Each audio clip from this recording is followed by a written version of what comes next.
NEET paper leak का जो case अभी सामने आया है, ये एक बहुत बड़े सिस्टमैटिक फेलियर से रिलेटेड है। इसमें मैं आप सभी को बताना चाहूंगा कि वर्ल्ड का टफेस्ट एग्जामिनेशन इंडिया में नहीं होता है, ना ही ये यूपीएससी एग्जामिनेशन है और ना ही ये जो है आईआईटी या आपका नीट एग्जामिनेशन है। अगर पूरे वर्ल्ड का सबसे डिफिकल्ट एग्जामिनेशन कहीं होता है तो वो चाइना में होता है, और चाइना में उस एग्जामिनेशन का नाम है गाओकाओ एग्जामिनेशन।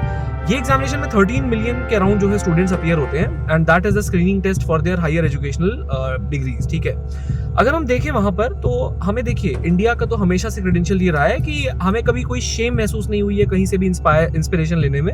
हमने जो है यूएस मॉडल से भी इंस्पिरेशन ली है, हमने यूएसएसआर से भी ली है, और आपने पढ़ाई होगा, हमेशा आपने सुना होगा कि हमने बहुत सारे मॉडल से जो है इंस्पिरेशन ली है। ऐसे में अगर हम देखें तो वहां पर मैं आपको गाँव का एग्जामिनेशन के बारे में कुछ फैक्ट्स बताता हूँ। वहां पर 13 मिलियन जो है स्टूडेंट्स वहां पर, और पासिंग रेट उसमें 1 to 2% है। ठीक है, वहां पर the complete mechanism to conduct the examination until the admissions of the students, ये सारा किसका मैटर है? ये सभी जो है वो स्टेट का है और हाईली सेंट्रलाइज्ड वे में होता है। यहाँ पर अगर कॉन्ट्रास्ट करें इंडियन मॉडल से, तो इंडिया में दिक्कतें बहुत ज्यादा इसलिए हैं क्योंकि ये एग्जामिनेशन वाली चीजों को हमने बहुत ज्यादा डिसेंट्रलाइज कर दिया है। हमने एग्जामिनेशन को इतना डिसेंट्रलाइज कर दिया है कि हमने एनटीए, एसएससी सभी बॉडीज को दे करके उनके ऊपर प्रॉपर रेगुलेटरी मैकेनिज्म के थ्रू चेक्स एंड बैलेंसेस में हम फेल हो गए हैं। यहां पर वहां अगर हम देखें चाइना में, तो इस एग्जामिनेशन को as a national festival conduct किया जाता है। एकदम हाईली स्टेट सीक्रेट सर्विसेज इस एग्जामिनेशन को कंडक्ट कराती हैं, और ये स्टेट सीक्रेट मैटर है। और जो हाईली 24/7 जो कैमराज हैं उसके अंडर वहां पर प्रिंटिंग होती है, वहां पर जो है आर्मी, पुलिस फोर्सेस ये सारी तैनात रहती हैं उस डे में जब ये एग्जामिनेशन हो रहा होता है।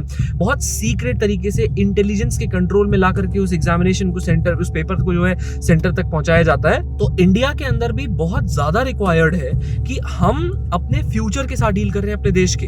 यही बच्चे जो आगे जाकर के जो है एंट्रेंस एग्जामिनेशन पास करके जो है आगे कॉलेजेस जो लेंगे और इन कॉलेजेस में पढ़ेंगे, यही आगे जाके इंडिया का भविष्य बनने वाले हैं। इंडिया को अगर 2047 तक विकसित भारत की श्रेणी में आना है तो उसके लिए एग्जामिनेशन जो है वो उसको परफेक्ट करना होगा, जिसके लिए आई एम टेलिंग कि भाई आप एक काम करो, सेंट्रलाइज करो इस एग्जामिनेशन को, और सेंट्रलाइज करके स्टेट या किसी कॉन्स्टिट्यूशनल बॉडी के अंडर जो है वो इस चीज को लेके आओ। ठीक है, जैसे यूपीएससी एग्जामिनेशन में बहुत कम केसेस क्यों आते हैं? Because that is happening under a constitutional body. ये एक स्टेट मैटर होना चाहिए और इसमें सारी इंटेलिजेंस फोर्सेस और सभी के जो है वो इंपॉर्टेंट रोल होना चाहिए इस एग्जामिनेशन को सक्सेसफुली कंडक्ट कराने में। आप पढ़ सकते हैं गाँव एग्जामिनेशन के बारे में, आपको बहुत सारी इंस्पिरेशंस मिलेंगी। तो ये this is the need of the time, this is the need of the our.